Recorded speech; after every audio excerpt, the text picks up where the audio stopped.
कुटुंबातील त्याच्या जीवनातील समूळ दुःख महाराज नष्ट करतात याच्या अनुभूती आजपर्यंत हजारो भाविक सेवेकऱ्यांनी खरं तर घेतलेले आहे आणि त्यापैकी खरं तर आपण आहोत। कारण ज्यावेळी आपण संसार करत परमार्थ साधतो, वेळ नसतानाही वेळ काढून स्वामींची सेवा करतो, त्यावेळी आपल्या जीवनामध्ये भविष्यात येणारी संकट असतील, चालू संकट असतील, त्या प्रत्येक संकटावरती स्वामींच्या आशीर्वादाने खरं तर मात होत असते। आणि आज प्रत्येकाच्या जीवनामध्ये काहीतरी अडचणी आहेत, प्रत्येकाला काहीतरी प्रश्न समस्या संकट आहेत आणि आज प्रत्येक जण काहीतरी प्रश्न घेऊन स्वामींच्या दरबारामध्ये खरं तर येत असतो। आपण ज्यावेळी स्वामींच्या दरबारामध्ये प्रश्न समस्या घेऊन येत असतो, आपण स्वामींना मनापासून शरण जाऊन खरं तर स्वामींची सेवा पण ज्यावेळी करत असतो, त्यावेळी आपल्याला त्याची अनुभूती आणि त्याची प्रचिती ही स्वामी महाराज त्या पटीने खरं तर देत असतात, लक्षात घ्या। खरं तर आपण आजपर्यंत अनेक सेवेकऱ्यांचे अनुभव पाहिले, अनेकांचे अनुभव ऐकले, परंतु आपल्यालाही प्रत्येकाला त्यातून ती अनुभूती आणि प्रचिती महाराजांनी खरं तर दिलेली आहे।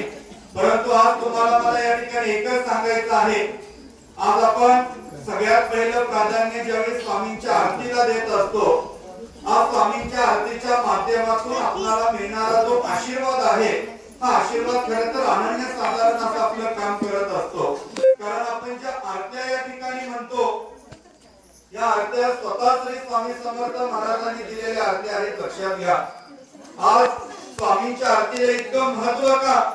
स्वामींची आरती करण्याच्या पाठीमागे अशी काय म्हणजे घटना आहे की त्यातून आपले प्रश्न मार्गी लागत असतात। आज खरं तर आपण नवरात्र उत्सवामध्ये, गणेश उत्सवामध्ये ज्या आरत्या आपण म्हणतो, त्या आरत्या ऋषी मुनींनी दिलेल्या आरत्या आहेत, परंतु आपण इथं ज्या स्वामींच्या दरबारामध्ये ज्या आरत्या म्हणतो, त्या आरत्या तुम्हाला केंद्राशिवाय कोणत्याही ग्रंथामध्ये सापडणार नाही, लक्षात ठेवा।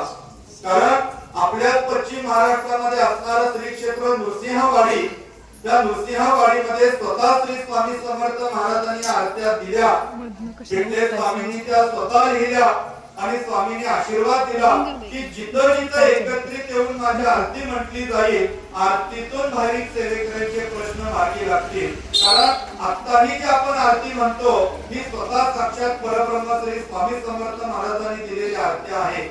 त्यामुळं आज या ज्या आरत्या आपण म्हणत असतो, त्या आरतीच्या माध्यमातून साक्षात स्वामी सेवेची अनुभूती आणि प्रचिती खरं तर आपल्याला मिळत असते, लक्षात ठेवा। कारण त्या आरतीच्या पाठीमागे खूप मोठा इतिहास आहे।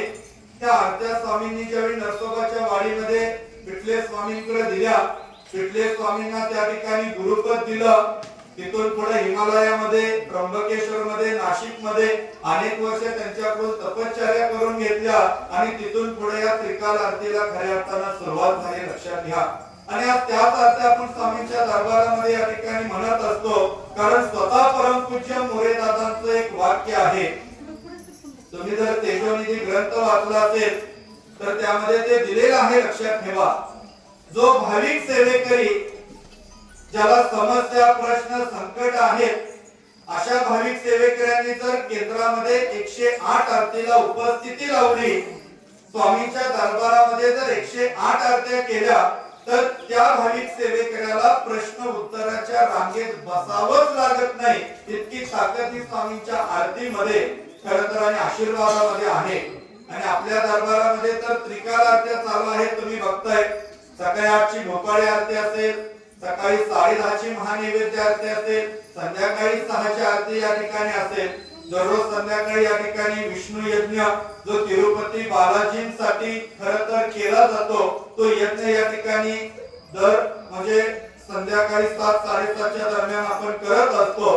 म्हणजे या विविध सेवा खरं तर स्वामी महाराज आपल्याकडे या ठिकाणी करून घेत असतात आणि म्हणून आपल्याला जसं शक्य होईल त्या पद्धतीने आपण त्या सेवा या ठिकाणी करत असतो। पण किमान आठवड्यातून एक तरी आरती आपल्याकडून घडावी, लक्षात ठेवा। आणि त्यानंतर मग नित्याच्या सेवा असतील, काम्य सेवा असतील, आता या सगळ्या सेवा आपण करत असतो। पण याच्या पलीकडे जाऊन खरं तर आज कुलदेवी आणि कुलदैवत हेही तितकंच महत्त्वाचं आहे, लक्षात ठेवा।